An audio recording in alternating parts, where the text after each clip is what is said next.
Já está conosco a jornalista, a nossa companheira Vera Magalhães. Tudo bem, Vera? Bom dia. Bom dia, Thiago. Bom dia a todo mundo aí no nosso estúdio e a quem nos ouve e nos assiste nesta quinta. Ô Vera, o Ministério Público do Rio afirmou que o porteiro do condomínio de Jair Bolsonaro mentiu ao dizer que um dos suspeitos do assassinato de Marielle Franco indicou a casa do presidente ao visitar o local no dia do crime. O que as reviravoltas desse caso mostram e quais são as consequências a partir de agora, hein, Vera?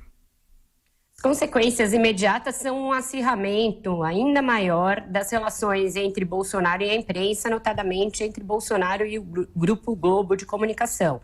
Isso veio numa escalada desde a reportagem do Jornal Nacional. O presidente reagiu prontamente, ainda na madrugada de quarta para quinta, lá em Riad, na Arábia Saudita, de uma forma bastante indignada. Eu tratei disso aqui ontem.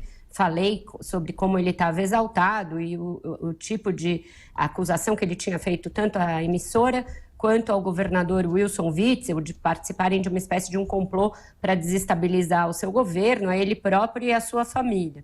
A reação veio muito rápida. O vereador Carlos Bolsonaro postou no seu Twitter imagens que mostravam o arquivo da guarita do condomínio no dia do assassinato da vereadora Marielle Franco, em 14 de março do ano passado.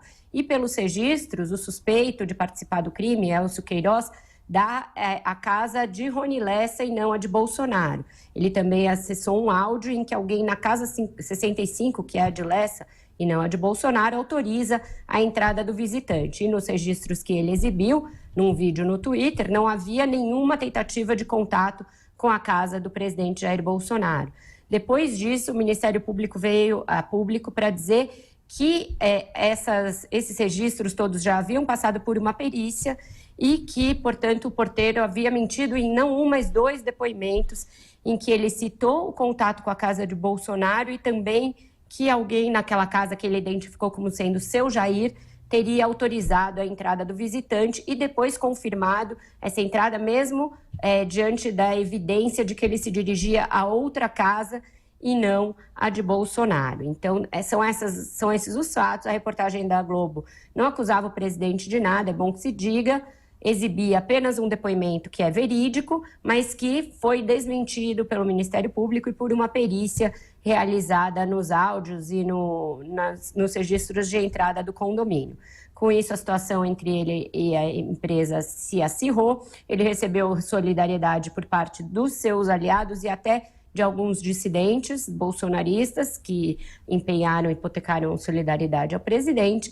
E agora algumas outras providências podem ser tomadas, tanto no âmbito do Ministério Público, quanto de ressarcimento ou de reparação de Bolsonaro. Ele pediu para a Advocacia Geral da União entrar nesse caso. Ele está eximindo o porteiro de maior responsabilidade, está dizendo que, nesse caso, quem menos tem culpa é o porteiro e ainda voltando ali a sua reação para a emissora e também para o governador Wilson Witzel, que foi seu aliado durante a eleição, durante a campanha, mas que agora está em uma relação bastante atritada com o presidente. Thiago. Ô Vera, alguns personagens foram importantes nas horas que se seguiram a reportagem do Jornal Nacional. Quais foram esses personagens, hein, Vera?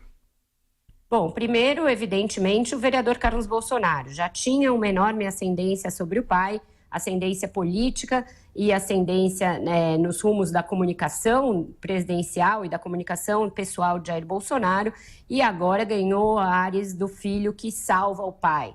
Ele, desde os primeiros momentos, depois da exibição da reportagem, se colocou também de uma maneira muito proativa para desmenti-la, mostrou registros da Câmara Municipal do Rio que mostravam que ele próprio estava trabalhando lá na Câmara no momento em que Elcio Queiroz foi ao condomínio e depois fez todo esse percurso para achar as imagens e para confrontar a reportagem, que foram importantes na narrativa aí de desconstrução de qualquer relação, e eu repito que não havia nenhuma acusação, nem ilação de acusação, mas de qualquer relação, a simples menção do nome de Bolsonaro envolvido nos preparativos ali, nas horas que antecederam o crime que matou a vereadora Marielle.